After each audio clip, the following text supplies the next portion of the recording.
Hello everyone, this is Samir Suna and you are watching my YouTube channel.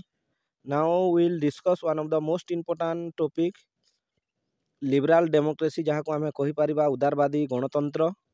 Before we discuss this topic, please everyone subscribe to my channel, like, comment and share in this video.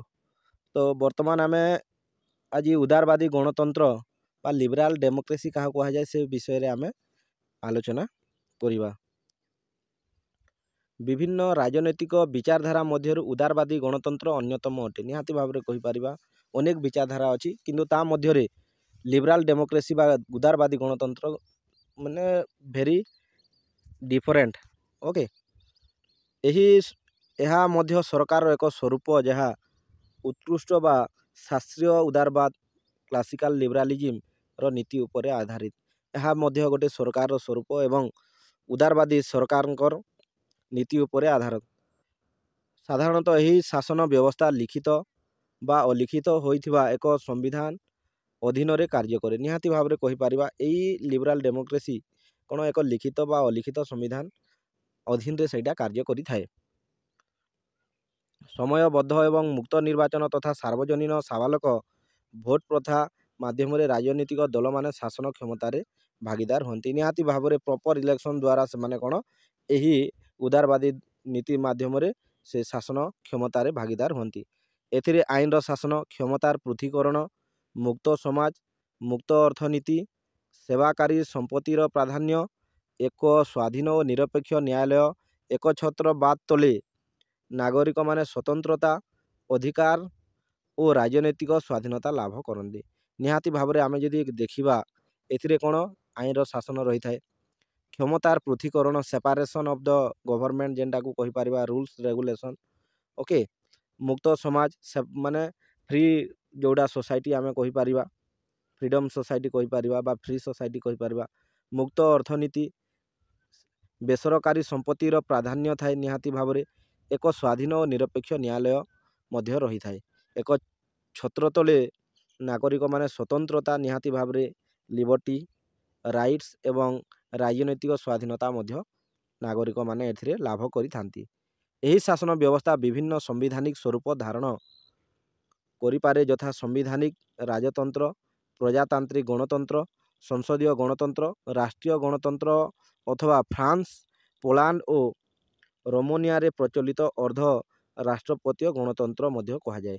एटा कौन कहीपर आम यही शासन व्यवस्था संवैधानिक स्वरूप धारण करिपारिथाए। संवैधानिक रे राजतंत्र, प्रजातांत्रिक गणतंत्र मध्य रही थाए, सांसदिक गणतंत्र, राष्ट्रपतीय गणतंत्र अथवा फ्रांस आ पोलैंड जो प्रकार चली अच्छी बा रोमानिया रे प्रचलित अर्ध राष्ट्रपतीय गणतंत्र मध्य प्रचलित एठारे आम ताकू धरी पारिबा।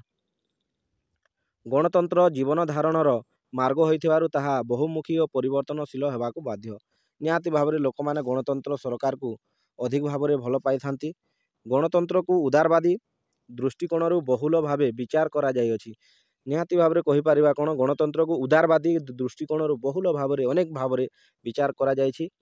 1776 मसीहा घोषित अमेरिकार स्वाधीनता संग्राम रो बाणी और 1789 मनुष्यर अधिकार संपर्कित फरासी घोषणा नाम तथा लॉक, रूसो, जॉन स्टुआर्ट मिल, टॉमस फेजरसन, लास्की, बार्कर प्रभृति राजनैतिक दार्शनिक और उदारवादी गणतंत्र पृष्ठपोषक होइछन्ति। यदि आमे देखिबा उदारवादी गणतंत्र को क्यों माने पृष्ठपोषक होइछन्ति बा क्यों मानकर द्वारा अत्याधिक फेमस बा तांको द्वारा प्रचलित हेतिला लॉक, रूसो, जॉन स्टुआर्ट मिल, थॉमस जेफरसन, लास्की, बास्कर प्रभृति राजनीति दार्शनिक माने उदारवादी गणतंत्र पृष्ठपोषकता होइछन्ति बोली आमे कहि पारिबा। सप्तदश शताब्दी रे लॉक जो मतवाद प्रचार करथिले ताहा राष्ट्रर क्षमता को सीमित करिथिला और व्यक्ति को प्रतिरोध करिवार अधिकार देइथिला। निहाती भाव में जो प्रकार क्षमता प्रचलित करथिले किए करथिले ना लॉक करथिले तो सेथि प्रति व्यक्तिर प्रतिरोध करिवार अधिकार मध्य रहिथिला। सरकारी व्यक्तिर जीवन, संपत्ति और स्वाधीनतार निरापत्ता जोगाइबारे विफल होई ताहाकू विरोध करिवार एपरि एक क्षमताच्युत हेबा पई व्यक्तिर हकदार बोली से मत निहाती भाव में देइथिले। मॉन्टेस्क्यू क्षमतार पृथीकरण ଉପରେ ଗୁରୁତ୍ୱ ଦେଇ ଏକଛତ୍ରବାଦର ବିରୋଧ କରିଥିଲେ। ମଣ୍ଟେସ୍କ୍ୟୁ କ'ଣ କ୍ଷମତାର ପୃଥକୀକରଣ ପାଇଁ ଏକଛତ୍ରବାଦକୁ ବିରୋଧ ମଧ୍ୟ କରିଥିଲେ। ସେହିପରି ରୁଷୋ ସରକାରକୁ ଲୋକମାନଙ୍କର ଇଚ୍ଛାର ପ୍ରତିଫଳନ ବୋଲି କହି ରାଷ୍ଟ୍ରୀୟ କ୍ଷମତାର ଲୋକମତ ଦ୍ୱାରା ପରିଚାଳିତ ହେବା ଉଚିତ ବୋଲି ମତ ଦେଇଥିଲେ। ବିଶିଷ୍ଟ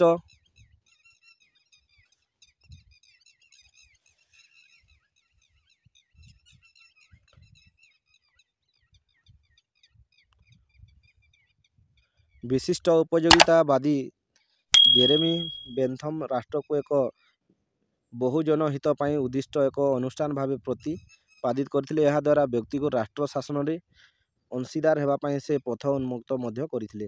ସେ କ'ଣ କହିଥିଲେ ନା ଜେରେମି ବେନ୍ଥମ୍ଙ୍କର ରାଷ୍ଟ୍ରକୁ ବହୁଜନ ହିତ ପାଇଁ ଉଦ୍ଦିଷ୍ଟ ବୋଲି ଗୋଟେ ଅନୁଷ୍ଠାନ ଭାବରେ ସେ ଗ୍ରହଣ କରିଥିଲେ। ଏହାଦ୍ୱାରା ବ୍ୟକ୍ତିକୁ ରାଷ୍ଟ୍ର ଶାସନରେ ଅଂଶୀଦାର ହେବା ପାଇଁ ସେ ପଥ ଉନ୍ମୁକ୍ତ କରିଥିଲେ। ଜେ.ଏସ୍. ମିଲ୍ ଗଣତନ୍ତ୍ରକୁ ଏକ ନୈତିକ ଶାସନର ପରିଣତ କରିବା ପାଇଁ ସମସ୍ତ ଉଦ୍ୟମ ମଧ୍ୟ କରିଥିଲେ। ଜେ.ଏସ୍. ମିଲ୍ କ'ଣ କରିଥିଲେ? ଗଣତନ୍ତ୍ରକୁ ଏକ ନୈତିକ ଶାସନର ପରିଣତ କରିବା ପାଇଁ ସେ ସମସ୍ତ ପ୍ରକାରର ଉଦ୍ୟମ ମଧ୍ୟ କରିଥିଲେ। ବ୍ୟକ୍ତିକୁ ସରକାରୀ ହସ୍ତକ୍ଷେପରୁ ମୁକ୍ତ କରିବା, ତାକୁ ଆର୍ଥିକ ଅଧିକାର ପ୍ରଦାନ କରିବା ଓ ରାଷ୍ଟ୍ରକୁ କାର୍ଯ୍ୟକୁ ସୀମିତରେ କରିବା ପରମ୍ପରା ଉଦାରବାଦୀ ଗଣତନ୍ତ୍ରର ସ୍ୱରୂପ। ଯଦି ଆମେ କହିବା ଉଦାରବାଦୀ ଗଣତନ୍ତ୍ରର ସ୍ୱରୂପ ବା ମେନ୍ ମୋଟୋଟା ଆମେ କହିପାରିବା କ'ଣ? ବ୍ୟକ୍ତିରୁ ସରକାରୀ ହସ୍ତକ୍ଷେପରୁ ମୁକ୍ତ କରିବା, ତାକୁ ଆର୍ଥିକ ଅଧିକାର ପ୍ରଦାନ କରିବା ଓ ରାଷ୍ଟ୍ରରୁ କାର୍ଯ୍ୟକୁ ସୀମିତ କରିବା ପରମ୍ପରା ଉଦାରବାଦୀ ଗଣତନ୍ତ୍ରର ମୁଖ୍ୟ ତତ୍ତ୍ୱ ବୋଲି କୁହାଯାଇପାରିବ। ଏହି ତତ୍ତ୍ୱକୁ ମୁକ୍ତ ବ୍ୟକ୍ତିଗତ ତତ୍ତ୍ୱ ବୋଲି ମଧ୍ୟ କୁହାଯାଇଛି। ଏହି ତତ୍ତ୍ୱ କ'ଣ?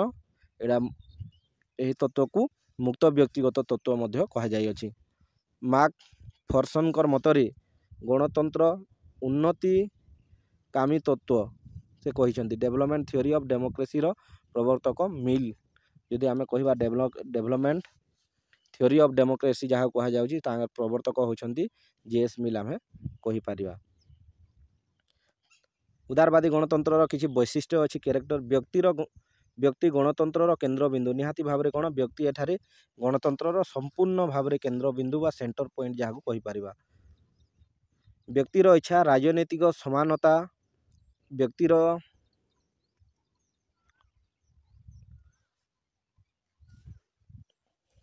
ଉଦାରବାଦୀ ଗଣତନ୍ତ୍ରର କିଛି ବୈଶିଷ୍ଟ୍ୟ ଅଛି ବା ଫିଚର୍ସ ତାକୁ ଆମେ ଦେଖିବା। ପ୍ରଥମେ ବ୍ୟକ୍ତି ଗଣତନ୍ତ୍ରର କେନ୍ଦ୍ରବିନ୍ଦୁ।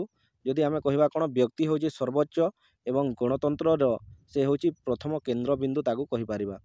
2 ନମ୍ବର କ'ଣ କହୁଛି? ବ୍ୟକ୍ତିର ଇଚ୍ଛା ରାଜନୀତିକ କ୍ଷମତାର ମୌଳିକ ଉତ୍ସ। ନିହାତି ଭାବରେ ବ୍ୟକ୍ତି ଯଦି ଯାହା ଇଚ୍ଛା କରୁଅଛି ତାକୁ ପ୍ରଥମେ ମହତ୍ତ୍ୱ ଦିଆଯିବ। ସେଇ କଥାକୁ ପ୍ରଥମେ ମହତ୍ତ୍ୱ ଦିଆଯିବ। 3 ନମ୍ବର ପଏଣ୍ଟ ଦେଖିବା। କ୍ଷମତା ସବୁବେଳେ ଦାୟିତ୍ୱପୂର୍ଣ୍ଣ ରହିଥାଏ। ନିହାତି ଭାବରେ କ୍ଷମତା ସବୁବେଳେ ଦାୟିତ୍ୱପୂର୍ଣ୍ଣ ରହିଥାଏ ଲୋକମାନଙ୍କ ପ୍ରତି। ସରକାର ସମ୍ବିଧାନ ଓ ସୀମିତ ହେବା ଉଚିତ। ନିହାତି ଭାବରେ ସରକାର କ'ଣ? ସାମ୍ବିଧାନିକ ସରକାର ହେବା କଥା ଏବଂ ଲୋକମାନଙ୍କର ପାଇଁ ସରକାର ହେବା କଥା। 5 ନମ୍ବର ଯଦି ଦେଖିବା ନାଗରିକମାନଙ୍କର କ୍ଷମତା ନିରଙ୍କୁଶ ହେବା ଉଚିତ। ନିହାତି ଭାବରେ କୌଣସି ପ୍ରକାର ଅଙ୍କୁଶ ରହିବା କଥା ନୁହେଁ। ନିରଙ୍କୁଶ ଭାବରେ ନାଗରିକମାନେ ସମସ୍ତ ପ୍ରକାର କ୍ଷମତା ଉପଭୋଗ କରିବା ଦରକାର। ରାଷ୍ଟ୍ରୀୟ ଆଇନ ପ୍ରାକୃତିକ ଆଇନର ବିରୁଦ୍ଧାଚରଣ କରେ ନାହିଁ। ରାଷ୍ଟ୍ରୀୟ ଆଇନ କ'ଣ? ପ୍ରକୃତି ଆଇନ ସହିତ ବିରୁଦ୍ଧାଚରଣ କରେ ନାହିଁ। 7 ନମ୍ବର ଦେଖିବା ଶାସନ ବ୍ୟକ୍ତିର ଇଚ୍ଛା ଅନୁସାରେ ନ ହୋଇ ଆଇନ ଅନୁସାରେ ପ୍ରତିଷ୍ଠା ହେବା ନିହାତି ଦରକାର। ଆମେ କହିପାରିବା ଏଥିରେ କ'ଣ? ଗୋଟେ ଭଲ ଶାସନ ଦରକାର ହେବା ପାଇଁ ବ୍ୟକ୍ତିର ଇଚ୍ଛା ଅନୁସାରେ ନୁହେଁ, ଆଇନ ଅନୁସାରେ ଶାସନ ହେବାର କଥା। ଯୁକ୍ତି ତର୍କ ବିତର୍କ ଗୁରୁତ୍ୱ ଦେବା ଉଚିତ। ନିହାତି ଭାବରେ ଯୁକ୍ତି ତର୍କ ବିତର୍କ ହେବା ଦ୍ୱାରା ଆମେ କ'ଣ? ବହୁତ ପ୍ରକାର ନଲେଜ ପାଇଥାଉ, ବହୁତ ପ୍ରକାର ଶିକ୍ଷା ମଧ୍ୟ ଶିଖିଥାଉ। ତାପରେ ଗଣତନ୍ତ୍ରର ମନୁଷ୍ୟ ଜାତିର ଉନ୍ନତି ପାଇଁ ଉଦ୍ଦିଷ୍ଟ। ଗଣତନ୍ତ୍ର ସରକାର ଏମିତି ଏକ ସରକାର ଯାହା ମନୁଷ୍ୟ ଜାତି ପାଇଁ ଉଦ୍ଦିଷ୍ଟ ବୋଲି ଉଦାରବାଦୀ ଗଣତନ୍ତ୍ର ମଧ୍ୟ ବିଚାର କରିଥାଏ। ତାପରେ ଆମେ ଦେଖିବା 10 ନମ୍ବର ସମତା, ସ୍ୱତନ୍ତ୍ରତା ଓ ଭ୍ରାତୃତ୍ୱ ବୃଦ୍ଧି କରିବା ଉଚିତ। ନିହାତି ଭାବରେ ସମାନତା ରହିବା କଥା, ସ୍ୱତନ୍ତ୍ରତା ଫ୍ରିଡ଼ମ୍ ଆମ ପାଖରେ ରହିବାର କଥା ଏବଂ ଫେଟର୍ନିଟି ଭ୍ରାତୃତ୍ୱ ଭାବ ନିହାତି ଭାବରେ ବୃଦ୍ଧି ରହିବା କଥା। ତାପରେ ଦେଖିବା 11 ନମ୍ବର ସଂଖ୍ୟାଗରିଷ୍ଠଙ୍କର ଶାସନ ଉପରେ ଗୁରୁତ୍ୱ ଦିଆଯାଏ। ନିହାତି ଭାବରେ ଗଣତନ୍ତ୍ର ଏପରି ଏକ ସରକାର ଯାହା ଯେଉଁ ଦଳର ସଂଖ୍ୟାଗରିଷ୍ଠତା ହୋଇଥାଏ ସେ ଦଳ କ୍ଷମତାକୁ ଆସିଥାନ୍ତି। ତାପରେ 12 ନମ୍ବର ଦେଖିବା ସରକାରୀ କାର୍ଯ୍ୟ ସମ୍ପର୍କରେ ବ୍ୟକ୍ତିର ଜାଣିବା ଅଧିକାର ରହିବା ଉଚିତ। ଯେଉଁଟା ଆମ ରାଇଟ୍ ଟୁ ଇନଫର୍ମେସନ୍ ମଧ୍ୟ କୁହାଯାଇଛି। ସବୁ ପ୍ରକାରର କ'ଣ ସରକାରୀ କାର୍ଯ୍ୟ ପାଇଁ ବ୍ୟକ୍ତି ନିହାତି ଭାବରେ ଅଧିକାର ଅଛି ଜାଣିବାର ଅଧିକାର। जनमत उपरे गुरुत्व गणतंत्र एपरी एक सरकार जहाँ लोकमाने चाहती सेटाକୁ फुलफिल करबा पई निहाती दरकार पड़ी थाए तेणु गणतंत्र रे जनमत को निहाती भाव में गुरुत्व प्रदान कर देखा जाए थाए। डेभिसकर मतरे राष्ट्र परिचालनार अंशग्रहण करने द्वारा बौद्धिक नैतिक और भागवत शिक्षा उन्नत हुए जहाद्वारा व्यक्तिर क्षमता सामर्थ्य वृद्धि होता है। निहाती भाव में तांकर मतरे जदि देखा राष्ट्र परिचालन अंशग्रहण करने द्वारा बौद्धिक निहाती भाव में आमर किसी ज्ञान आम पाई था ता भितर नैतिकता पाई था भागवत शिक्षा अनेक प्रकार शिक्षा पाई था जहाद्वारा व्यक्तिर क्षमता और सामर्थ्य आम पाखे कौन वृद्धि होता है। जदि देखा उदारवादी गणतंत्र किसी मेरिट पॉइंट थिले मध्य तांकुल समालोचक माने निहाती भाव में क्रिटिसिजम करिसेंती बा तांकु समालोचन करिसेंती। देखिया प्रथम प्रत्येक व्यक्ति को अन्य व्यक्ति सहित समान बोली भाविबा अनुचित निहाती भाव में क्रिटिसिजम कहिसेंती कोन प्रत्येक व्यक्ति सबु व्यक्ति सहित समान भाविबा बोली समालोचक माने आलोचना मध्य करिसेंती। 2 नंबर पॉइंट देखिबा सर्वहित समस्तंकर दृष्टि रे समान नुहे निहाती भाव में कहि परिबा कहा दृष्टि रे कौन अछि आमे जानि परिबा नहीं सर्वहित समस्तंकर दृष्टि रे समान बोली आमे कहि परिबा नहीं। व्यक्ति सर्वदा विवेक द्वारा परिचालित हुए ना निहाती भाव में कहि परिबा विवेक द्वारा सब बेले परिचालित हे पारिबो नहीं। राजनैतिक स्वाधीनता अनेक समय रे किणा बिका हुए राजनैतिक स्वाधीनता निहाती भाव में किणा बिका होता है एठारे लोक माने वर्तमान डेमोक्रेसी रे कोन बा जो उदारवादी गणतंत्र रे लोक माने किणा बिका निहाती भाव में करिथांती। तापरे देखिबा क्षमतासीन व्यक्ति जनमत को क्लीब करिबारे मध्य सक्षम हुए निहाती भाव में क्षमतासीन व्यक्ति जनमत को क्लीब बा जनमत को नील करिबारे से सक्षम होता है। गुण और सामर्थ्य प्रति गुरुत्व दिए ना निहाती भाव में कहि परिबा आमे गुण जदि क्वालिटी अच्छी बा ठीक फीचर्स अच्छी ताऊ हेते गुरुत्व मध्य दिया जाए ना गणतंत्र रे। एवं 7 नंबर पॉइंट देखिबा आर्थिक सुजोग प्रति उचित न्याय प्रदर्शित हुए ना निहाती भाव में आर्थिक डेवलपमेंट हेबा पई कहा जाई थाए किंतु कार्य से प्रकार हुए नहीं। उपरोक्त समालोचना तत्व गणतंत्र व्यक्तिर आत्मविकास क्षेत्र में सहायक होइछि और जीवन धारण में परिणत होइछि निहाती भाव में कहवा एते सब डिमेरिट पॉइंट थिले मध्य किंतु गणतंत्र एपरी एक शासन जहाँ लोक माननकु हृदय स्पर्शी करिछि एवं लोक माने गणतंत्र शासन को बा उदारवादी शासन को मध्य भल पाइछंती।